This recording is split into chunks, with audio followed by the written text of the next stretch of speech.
Olá, meu nome é Ricardo Cabral. Eu vou demonstrar e dar-vos a conhecer como é que vocês podem, com o PowerShell, efetuar cópias de segurança para o OneDrive para negócios, ou seja, usar o OneDrive para negócios como um repositório de backups ou cópias de segurança. Antes de dar o início, primeiro vou-vos dar a conhecer a mim.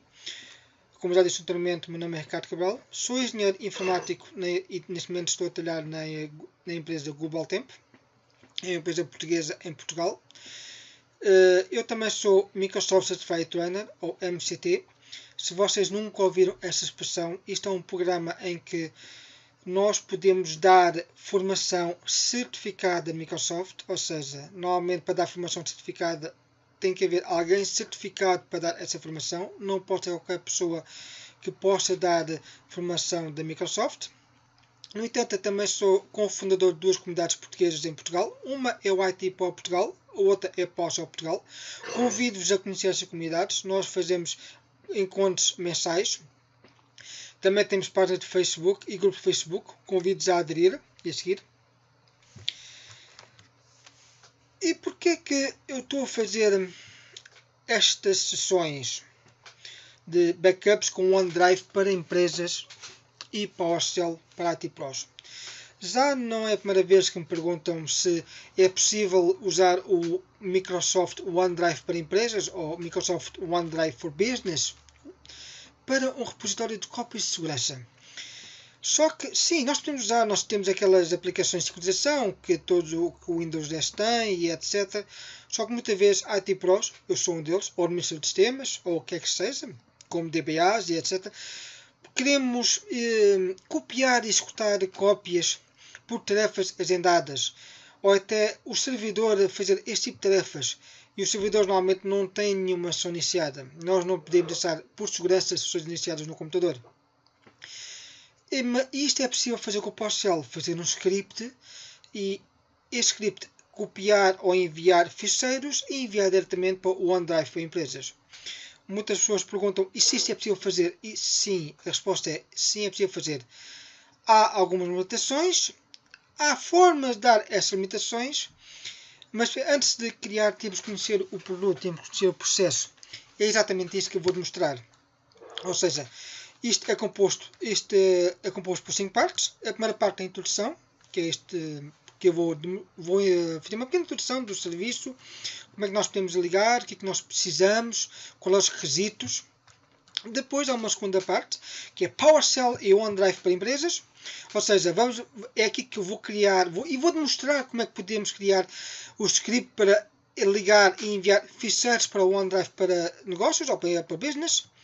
Depois vou falar sobre limites, ou seja, apesar de falar na introdução sobre limites, eu vou mostrar como nós podemos resolver uma das partes de limites, porque apesar de se alguém disser a nuvem é que é bom, a nuvem é ilimitada, a nuvem é o futuro.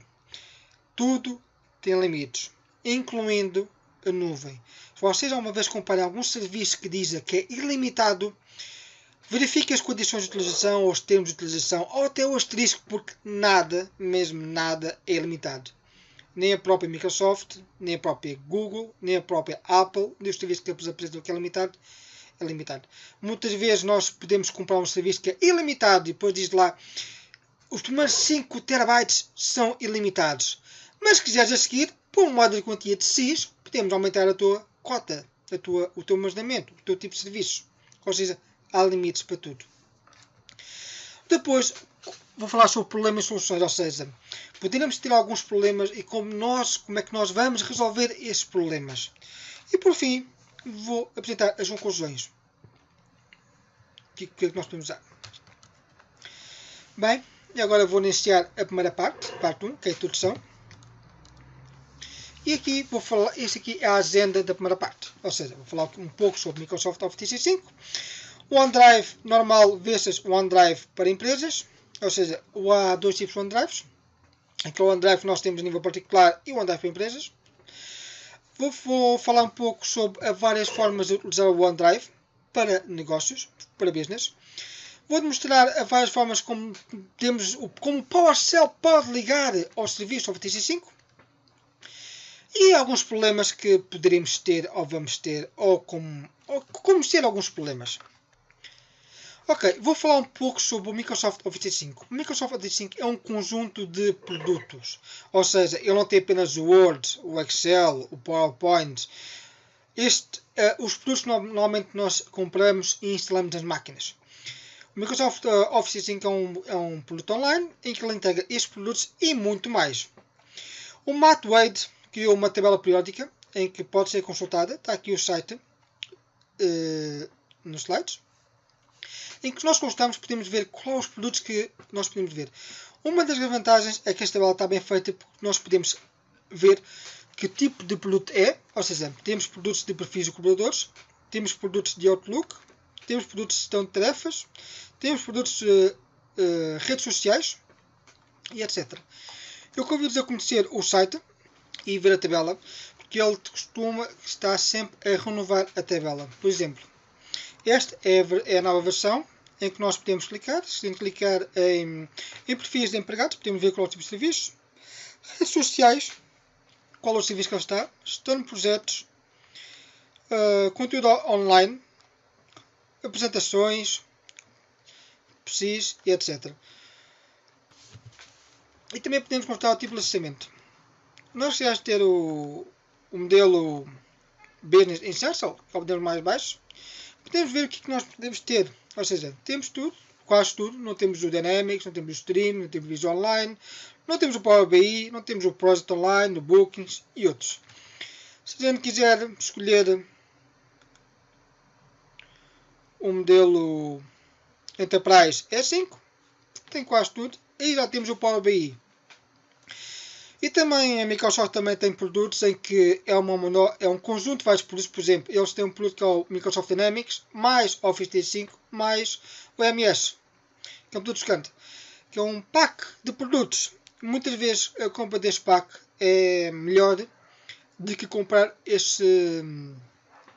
os produtos separados.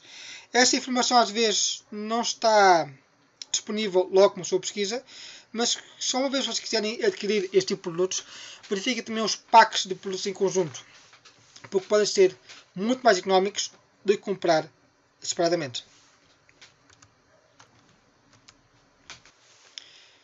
Como disse anteriormente, o OneDrive existe em dois tipos de produtos.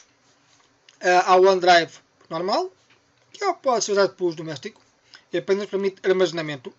E há o OneDrive para empresas, que é exatamente o Office 365. Com o OneDrive normal, nós apenas podemos ter 5 GB. No entanto, se nós quisermos ter mais, podemos realmente comprar a partir de 2 euros por mês e temos 50, ou seja, 9 euros por ano e temos 1 TB. Mas, apesar de ter 1 TB, ele também inclui o Office 365 pessoal, ou seja, inclui o produto Word, Excel, online para 5 computadores e isso tudo, mas exclusivamente para uso pessoal. Isto não é para ser usado para uso empresarial. Eu sei que isto parece um bocado uma apresentação comercial, só que às vezes eu vejo isto a ser usado para uso empresarial. Depois, quando eles fazem uma vistoria, aparece coimas, porque estão a usar uma versão doméstica para uso comercial e isto não é permitido, até está nos termos. No entanto, também há o OneDrive para empresas e este assim é que é o valor para o uso comercial. A nível do OneDrive existe 3 tipos de planos. Uma é o sistema OneDrive, o sistema de armazenamento, mais Office 365.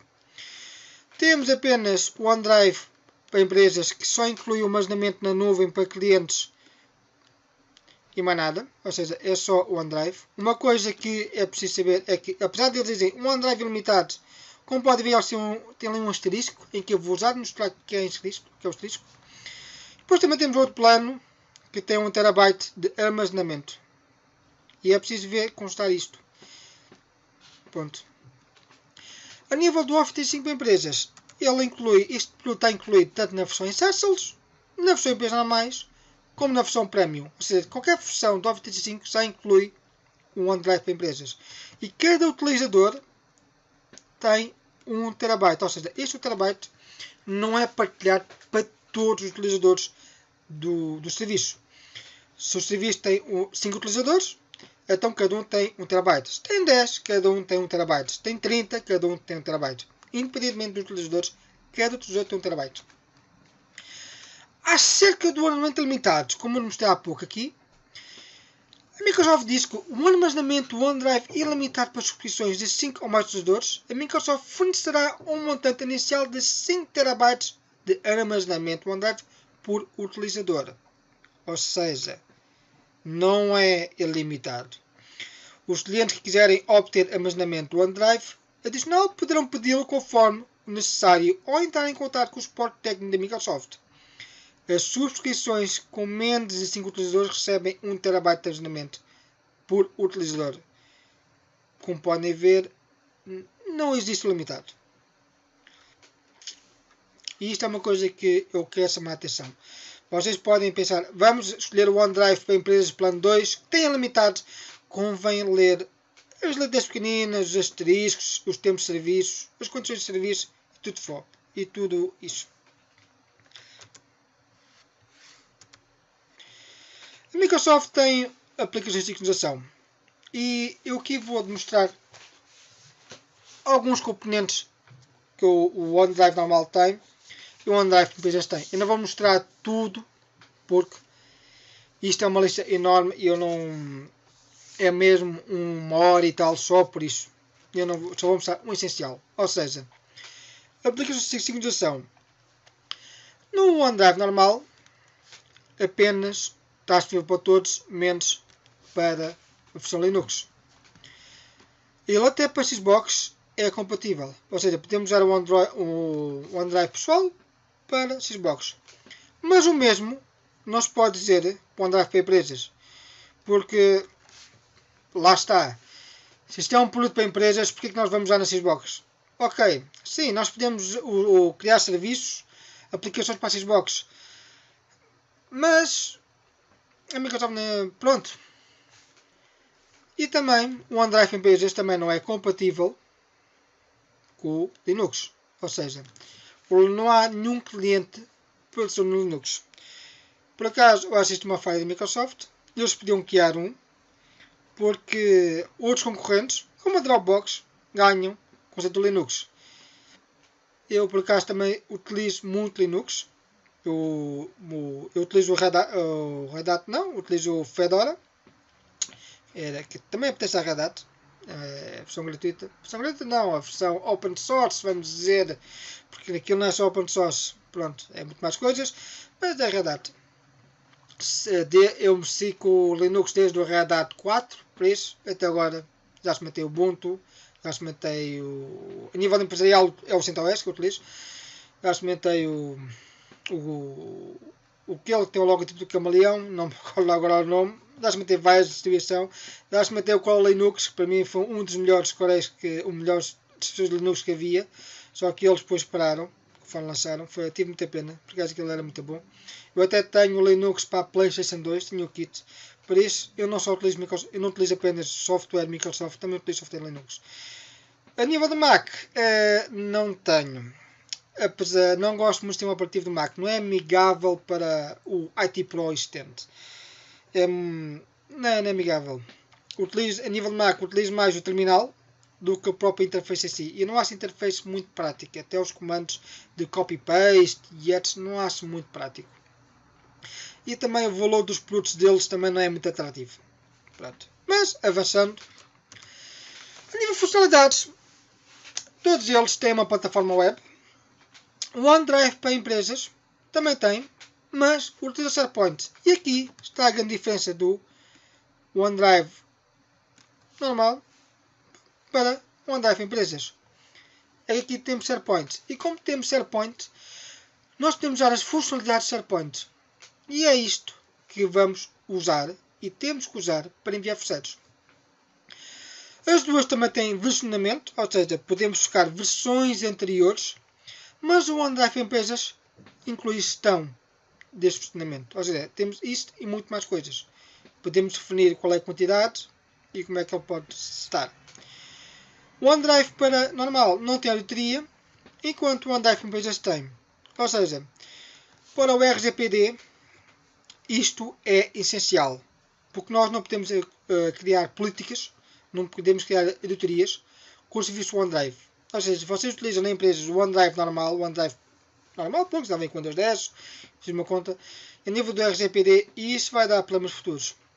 Por isso é recomendado usar o OneDrive em empresas.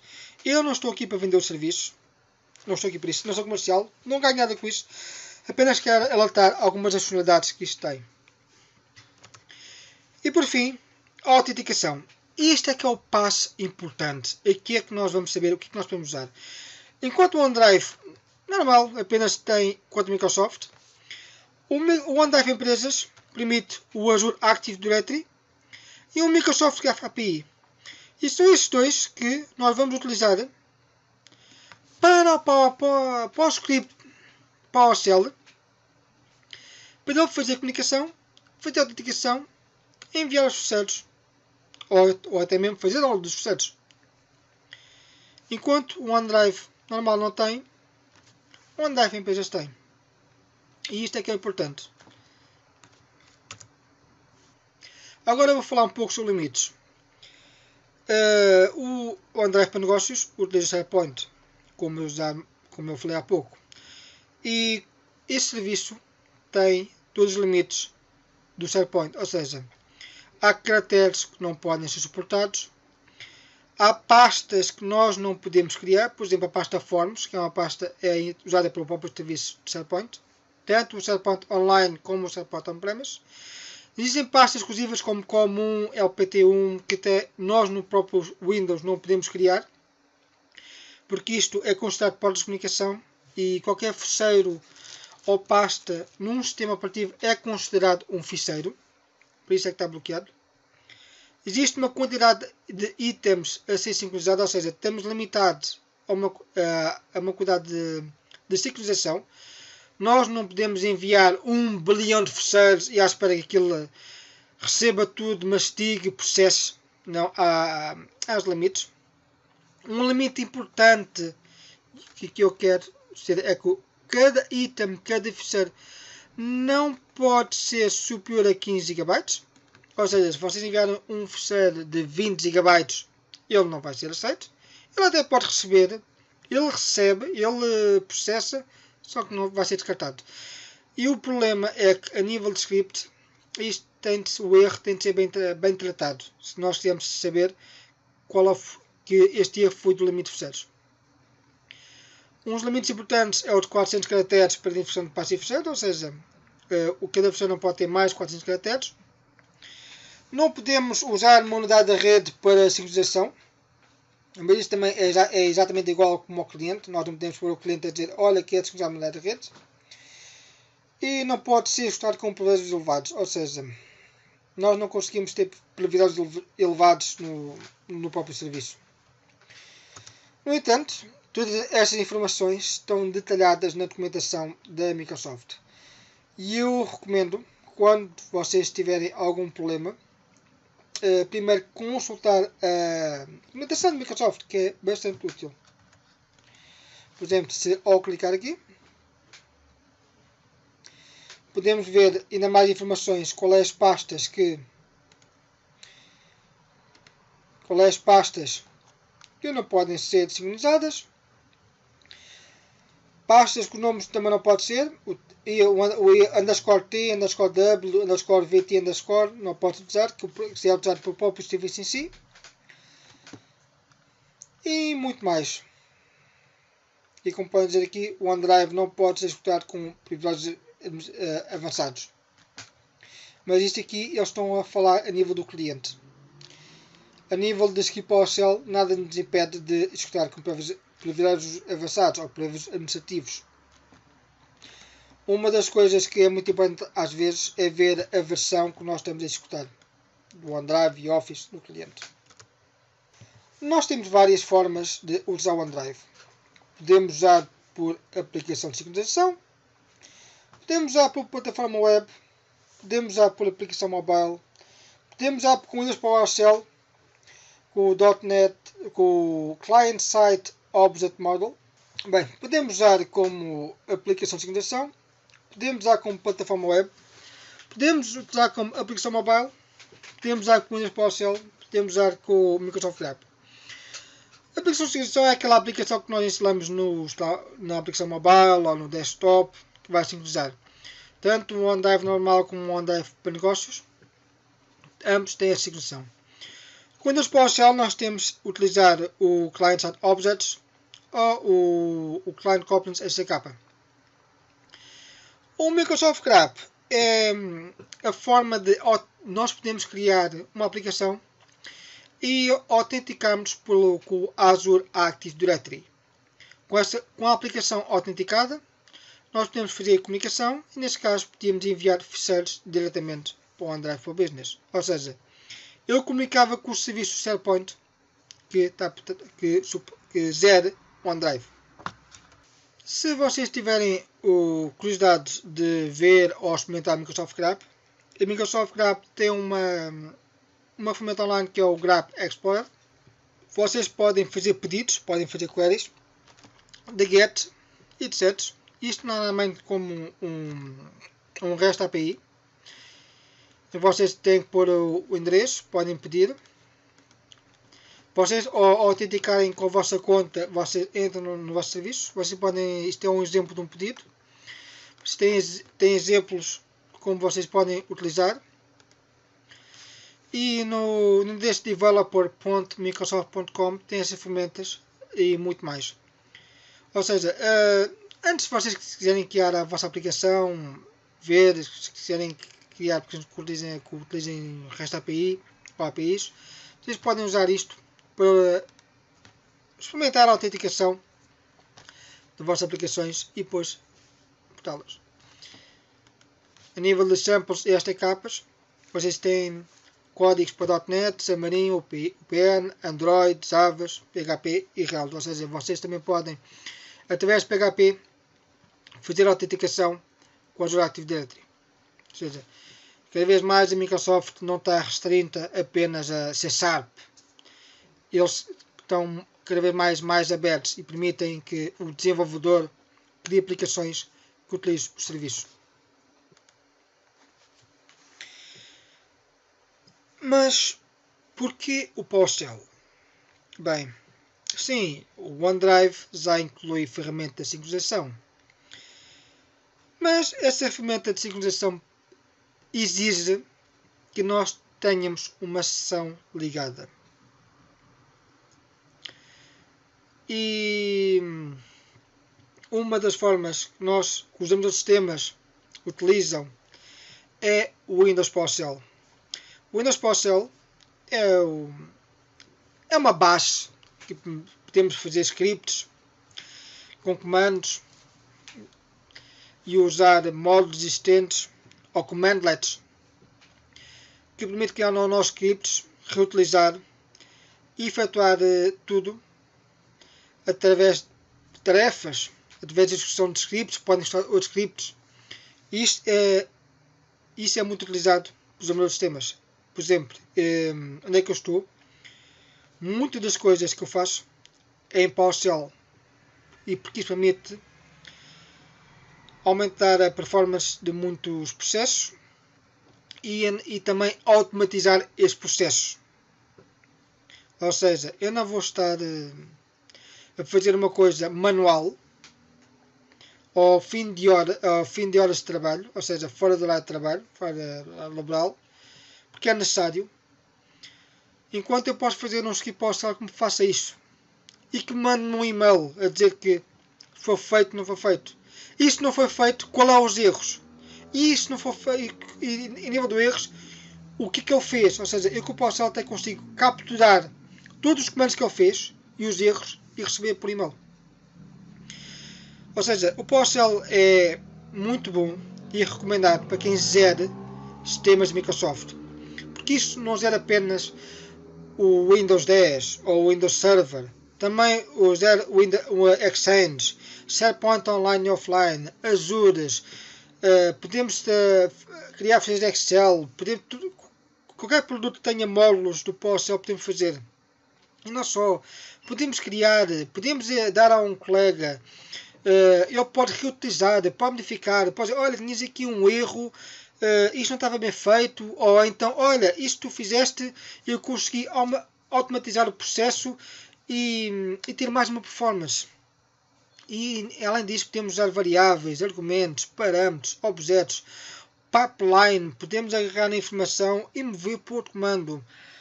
Para quem é programador, ele pode usar componentes .NET, ou seja, os DLLs que há com funções, podemos usar eles próprios.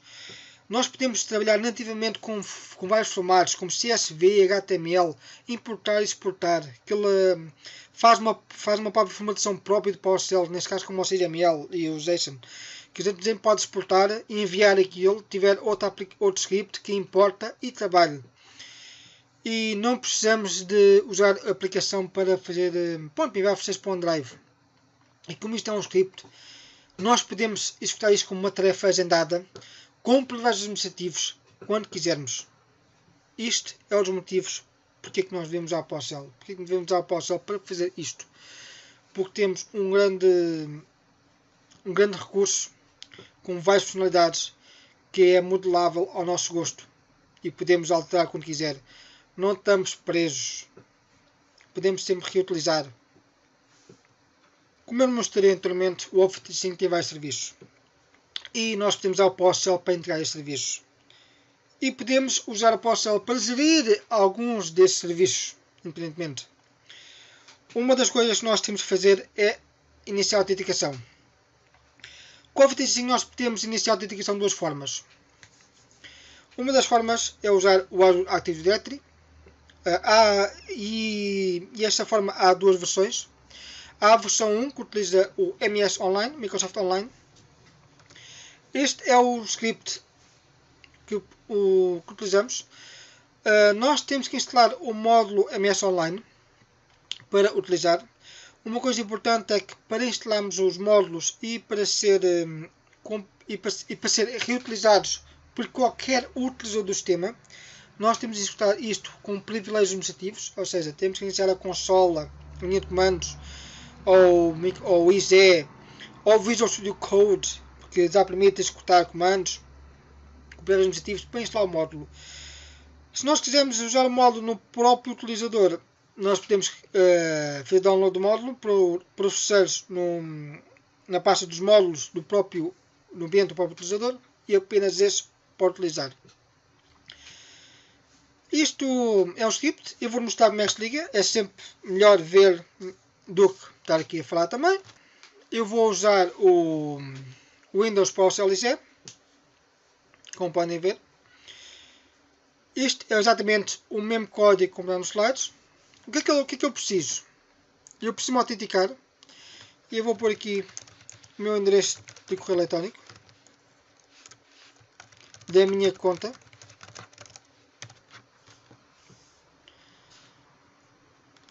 E eu quiser fazer um comentário no código, tenho que usar sempre o cardinal, ou seja, qualquer coisa no PowerShell com um cardinal, isto é um comentário. Uma coisa que nós temos que fazer é instalar os módulos. Neste momento eu já tenho os módulos instalados na própria máquina. Ele vai-me dizer que já está instalado e não vai instalar. E como é claro, temos que ter acesso à internet. Ele neste momento está a fazer download e vai instalar os módulos. Uma das coisas que ele pergunta é que os módulos estão num repositório em que eu não confio ou não está confiado na minha máquina como sendo confiável. Apesar do PS Security ser uma galeria da Microsoft, eu posso dizer que sim, peço que não. Eu vou dizer sim a todos porque eu já sei na Origin. E neste momento, como podem ver, ele está a instalar. Download está instalado.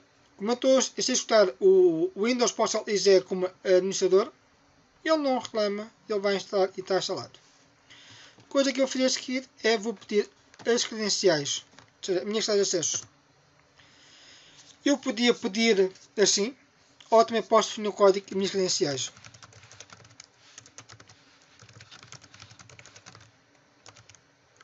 Bem, vou inserir as minhas credenciais. ele não vai validar se está certo ou não, porque ele aceita qualquer tipo de credenciais. Só apenas quando eu ligar ao serviço é que ele vai me validar se está certo ou não.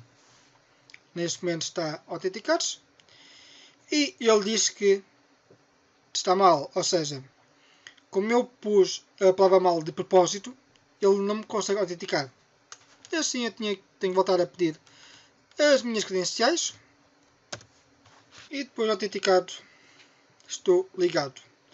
Como podem ver, ele não me dá nenhuma mensagem nem me mostra nada.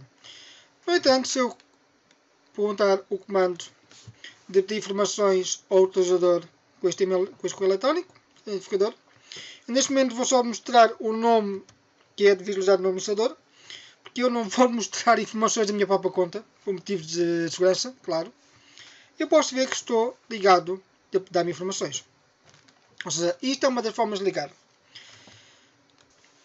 Na documentação da Microsoft existe uma lista de todos os commandlets que podemos usar e utilizar no MS Online.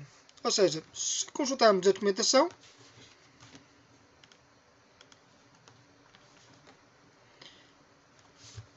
como podemos ver, podemos ver todos os commandlets que podemos utilizar, como neste caso desativa um device, um dispositivo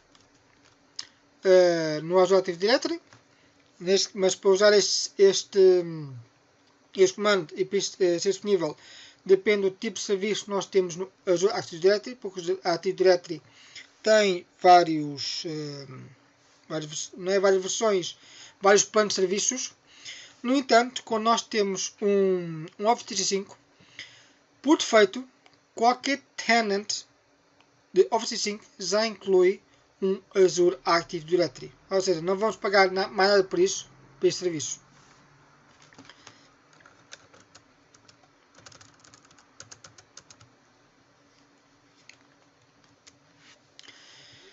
A versão 2 é o próprio Azure AD. Como podem ver, é exatamente quase idêntico ao anterior. O que é que muda aqui? Muda os commandlets.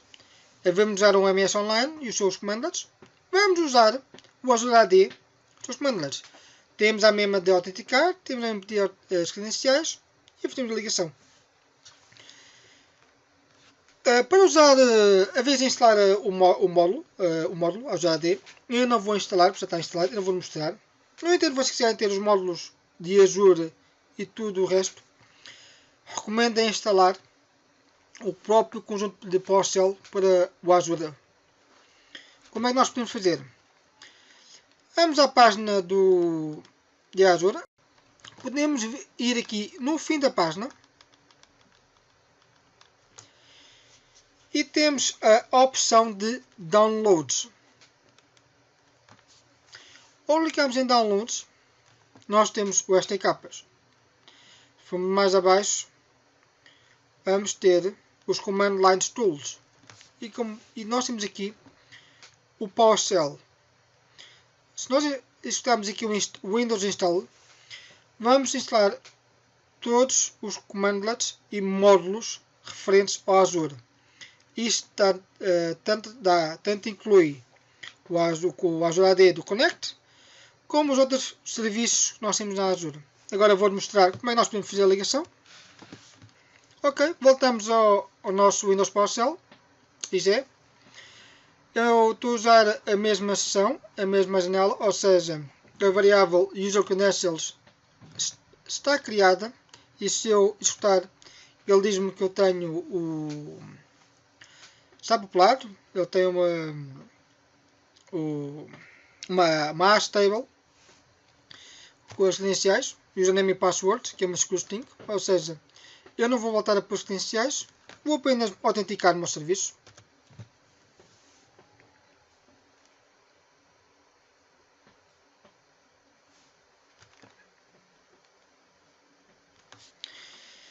E ele está-me a dizer que o termo Connect Azure AD não é reconhecido. E porquê? Porque eu neste momento não tenho isso instalado. E isto foi por propósito. Se uma vez quiserem instalar algum comando e ele informar dizer que o termo do módulo, do parâmetro, não é conhecido é porque não tem. Então o que eu vou fazer? Vou instalar o módulo. Apesar de ter dito que eu não ia mostrar instalar o módulo, eu desinstalei de propósito para mostrar. Quando esta informação avisa, the term, quer dizer que não está instalado. Neste momento ele vai-me instalar os pacotes apenas do Azure AD. E isto é possível porque eu tenho a fonte do PSCalody definida. Se não tivesse a fonte do PSCalody definida, como um repositório de instalação, ele poderia não encontrar e não me instalava. E então sim, tinha de fazer o download do instalador que eu demonstrei há pouco na página do Azure. Fazer o download e instalar. Agora que ele já está terminado, e agora já posso executar os commandlets. Se eu aprender a executar o commandlet connect Azure AD sem a variável, sem o parâmetro credencial e sem o variável do credencial, ele vai me pedir a autenticação manualmente. É exatamente isso que eu vou fazer. Vou-me autenticar.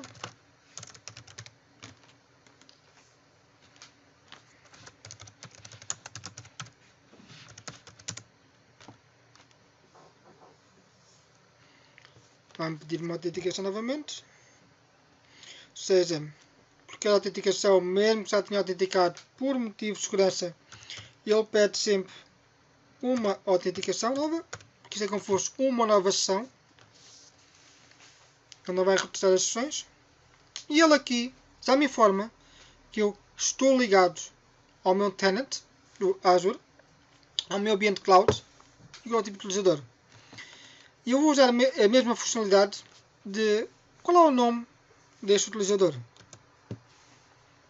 E ele deu-me a mesma informação.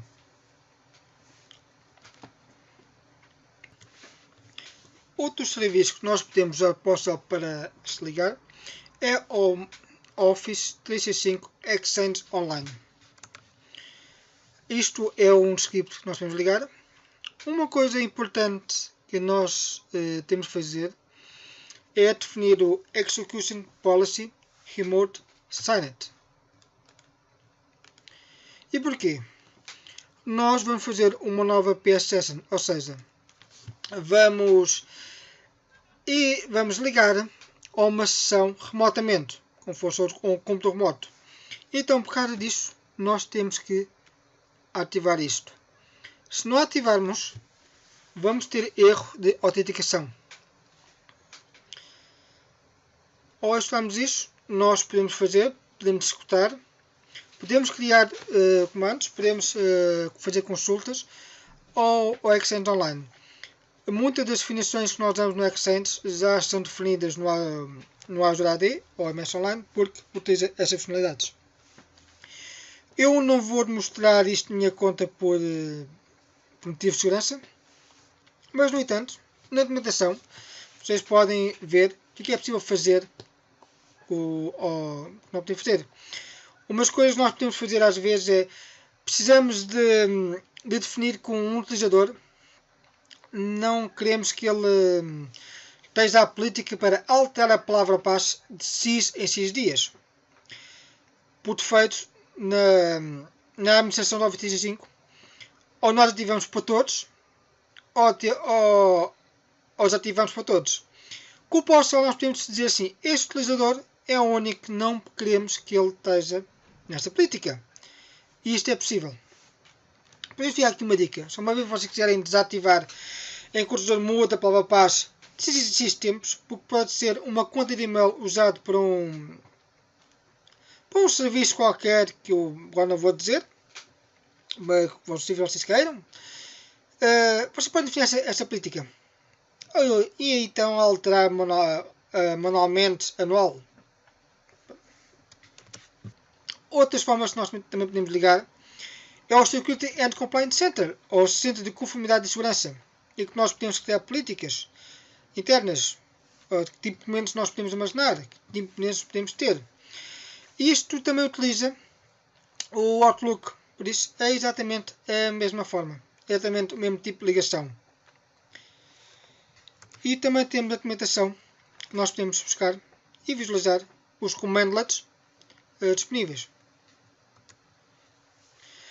Também podemos utilizar o Skype for Business através de PowerShell.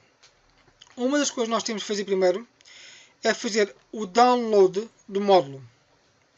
O download do módulo não recomendo a fazerem mesmo o download do instalador. Uma das coisas que é importante reformular é ver quais são os requisitos necessários para utilizar. E como podem ver, a nível dos requisitos, todos eles têm de ser 64 bits. Ou seja, se queremos fazer um script e executar o script, temos de ter uma máquina de 64 bits. Se tivermos uma máquina de 32 bits, não podemos usar isto. Como podem ver, é idêntico. A configuração, a forma de ligar é idêntica ao que se usou anteriormente. Ou seja, vamos criar uma nova sessão e vamos importar a sessão. Há pouco eu não expliquei a diferença entre importar a sessão e entrar mesmo na sessão. Se nós entrarmos mesmo na sessão, estamos a trabalhar dentro do serviço e poderá haver commandlets que ele não vai identificar ou não vai processar por motivo de segurança. Se nós importarmos a sessão, podemos efetuar todos os comandos sem problema nenhum. Uma coisa que também não disse anteriormente foi o get session pipeline remote session. E o que eu estou a fazer neste momento é o get session. Estou a apanhar todas as sessões criadas na linha de comandos, naquela consola, naquele momento. Eu estou a passar a informação por um pipeline em que o commandlet remove PS sessions vai receber essa informação toda e vai remover todas as sessões que estão criadas e abertas. Se nós quisermos apenas apagar a sessão do Skype, então aqui no Remove Session dizia que ia remover e dizia que aqui ia remover esta sessão. Ele apenas removia só apenas esta. E na documentação, como é claro, também temos todos os comandos disponíveis. A nível do SharePoint Online, nós temos duas formas de ligar. Temos através do SharePoint Online Management Cell, em que aqui temos também que instalar o módulo. Uma das vantagens disto é que isto é compatível com sistemas operativos de 32 bits. Ou seja, podemos, se tiver máquina de 32 bits, podemos usar e criar scripts e executar sem problema nenhum. Mas se este script usar alguma funcionalidade de 64 bits, então não podemos utilizar. Muita atenção com isto. Muitas vezes nós pensamos, ok, isto é só comandos que são compatíveis e que está no Windows 10, ou Windows 7, ou Windows 8, ou Windows Server 32 bits e podemos executar. Mas se este script tiver uma coisa de 64, já vai dar erro e é exatamente só por causa disso. Às vezes os erros é porque temos alguma funcionalidade que não é compatível com o sistema operativo ou não tem nenhum módulo compatível para o sistema operativo. No Management Cell, aqui não vamos ligar a uma sessão. Vamos ligar diretamente ao site de SharePoint. Uma coisa importante é que aqui nós temos que definir -admin em todos os sites. Se nós não metemos isto, ele vai dar um erro em que o site não é gerível, não é possível administrar. Isto é o truque que nós temos que usar. E também temos na documentação os commandlets disponíveis. Outra forma é o SharePoint Online Client Components STK. Isto é um STK em que nós podemos criar aplicações em .NET usando os DLLs, os pacotes nuggets e tudo para nós enviarmos ficheiros, listar, ver, receber e por aí fora do SharePoint. E é exatamente este componente que nós vamos utilizar para o nosso equipe PowerShell. Ele também tem uma versão de 32 bits, 64 bits. Uma coisa importante é que neste momento ele está na versão 16. Há várias versões 16, mas para nós trabalharmos sem nenhum problema, vamos usar a versão 16. No caso vocês utilizam a versão 15 e se puderem migrar para a versão 16, então não vão ter nenhum problema. Se vocês usarem a versão 15, na parte 2, aqui que eu vou mostrar, poderão não conseguir executar com sucesso alguns commandlets, algumas funcionalidades, porque na versão 15 não existe. Eu digo isto porque quem trabalha com um projeto SharePoint muitas vezes não pode fazer o upgrade do STK, porque inclui alterações que vai estragar, partir, danificar alguns componentes que é criado internamente, ou desenvolvido internamente. Por isso, é sempre aquelas situações, antes de instalarem o STK, verifiquem se vai ser compatível ou não. Por isso, verifiquem primeiro. Como podem ver, é totalmente diferente. Nós vamos carregar livrarias DLLs. Perfeito. Vamos ligar diretamente através de um contexto ao site. Como podem ver, aqui nós definimos mesmo o site que nós queremos. Não tem o ifan admin. A nível da credencial cliente, a nível de credenciais, temos aqui mesmo uma credencial de Microsoft SharePoint Client Credential. Não temos aqui uma credencial normal, nem mais tables. E nós vamos usar o cliente e todos os commandlets dos contextos.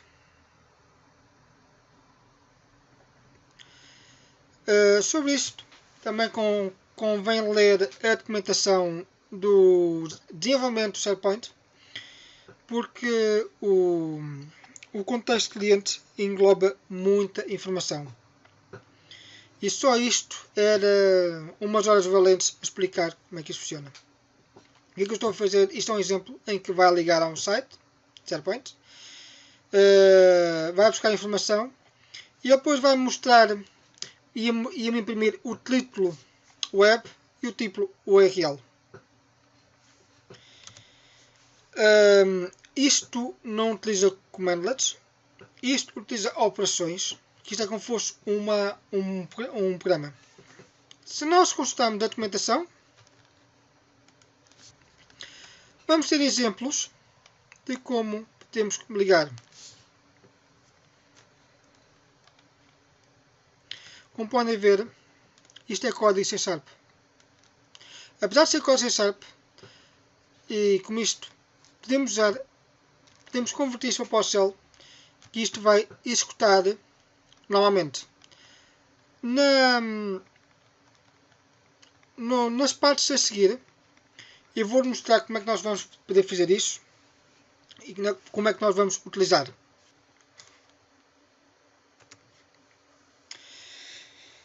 Bem, e chegamos aos problemas. Qual é os problemas que nós vamos ter? Bem, o problema número 1 é a internet. Isto é um serviço online.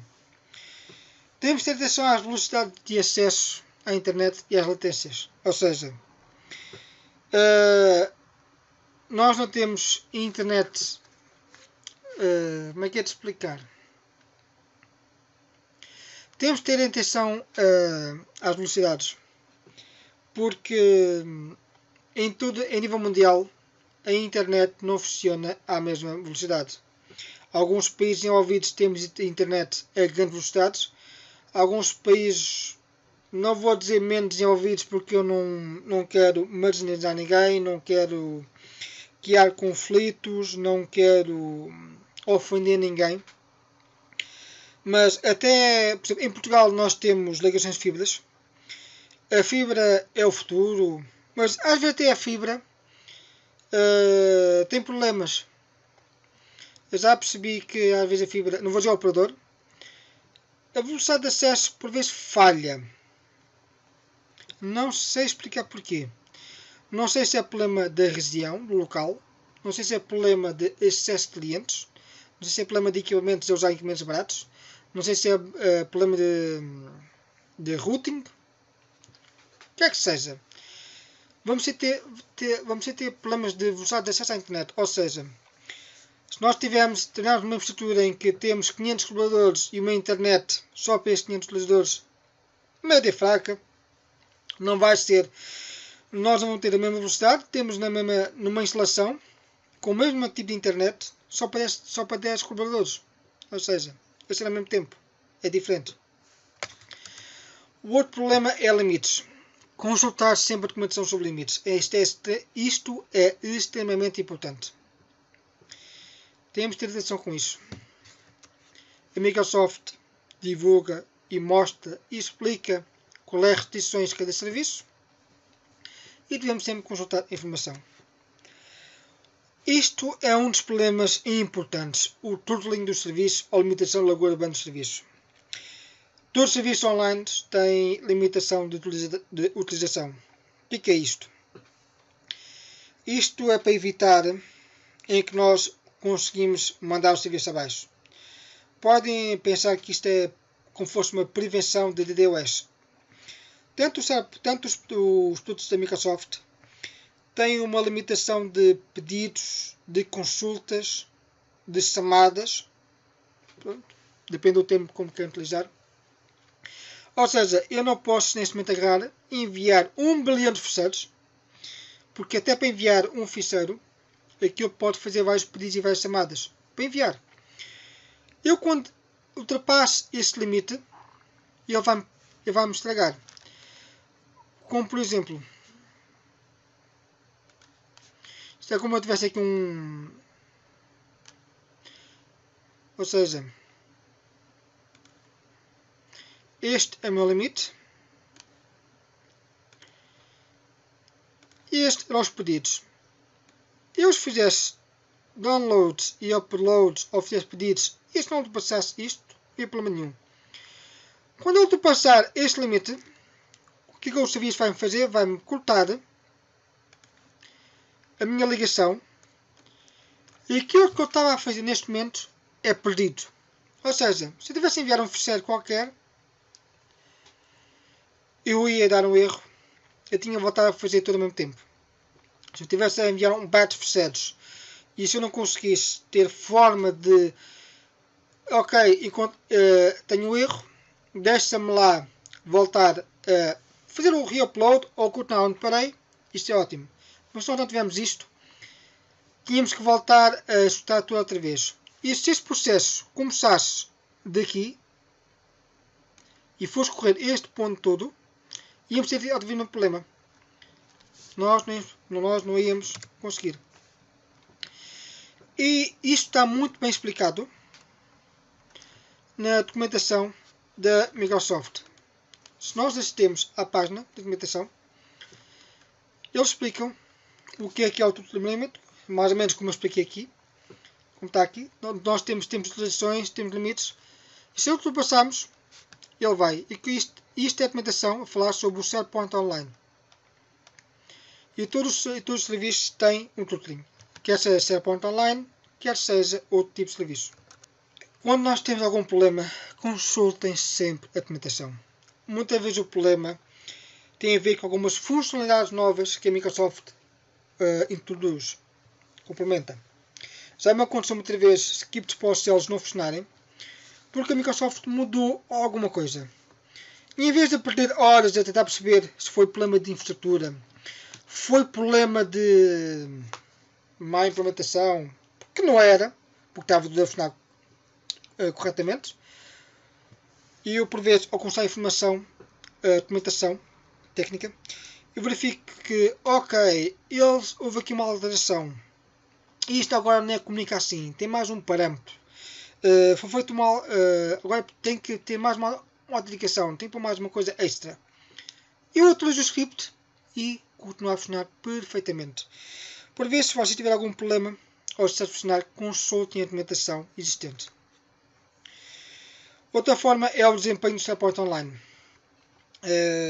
Existe muita informação de como constar o desempenho do SharePoint Online on-premise. Isto é um produto online, ou seja, nós nos gerimos, nós não temos controle de nada. Nós não podemos dizer à Microsoft eu quero que isso seja mais rápido possível para mim e que os outros barimbem. Não. Isto é igual para todos os clientes e o desempenho também. Por isso temos também às vezes fazer testes. Façam testes. Antes de pôr em produção, façam testes. Experimentem o desempenho. Porque o desempenho do SAP Online também também tem a ver com o acesso à internet. E tudo isto. Há uma documentação na página de internet que fala sobre desempenho. Vocês também podem pesquisar. Uma delas é como diagnosticar problema de desempenho com o SharePoint. E eu recomendo a darem uma vista de olhos à documentação. Como podem ver. E chegamos ao fim da primeira parte da introdução. Espero que tenham gostado. Fica aqui algumas referências e recursos. O Microsoft Windows PowerShell está muito bem documentado. Também existe o PowerShell Open Source, ou seja, podemos escutar o PowerShell tanto em Linux como em Mac. Mas eu quero reforçar uma coisa. Isto não vai funcionar em Linux nem em Mac, porque muitos dos componentes .NET que nós utilizamos está forçado. Ainda não foi alterado, não foi convertido para o .NET Core. E também o .NET Core, muitas das funções até a nível de programação, esta capa, tem novos nomes.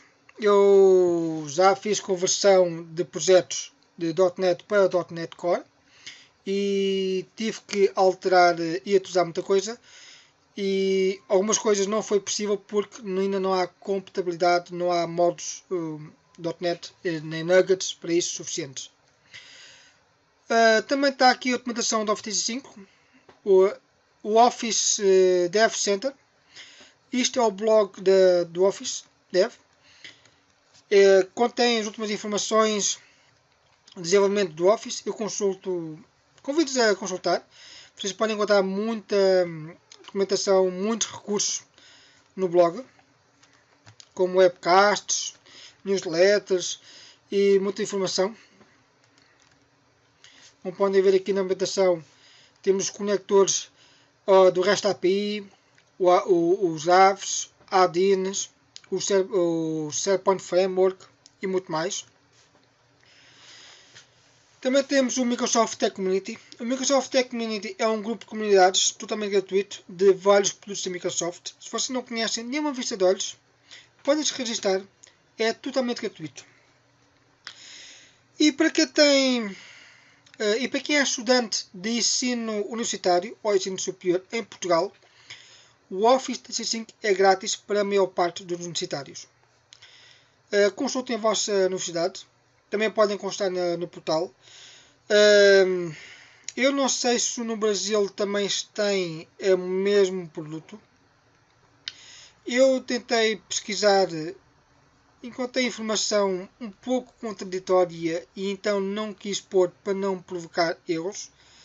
Peço desculpa por isso, mas não posso, mas eu prefiro não colocar do que pôr uma coisa e depois não ser verdade.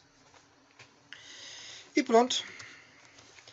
E não percam a parte 2, que eu vou falar como podemos criar um script PowerShell e enviar fecheiros para o OneDrive para empresas, ou OneDrive for Business, ou OneDrive para negócios. Obrigado.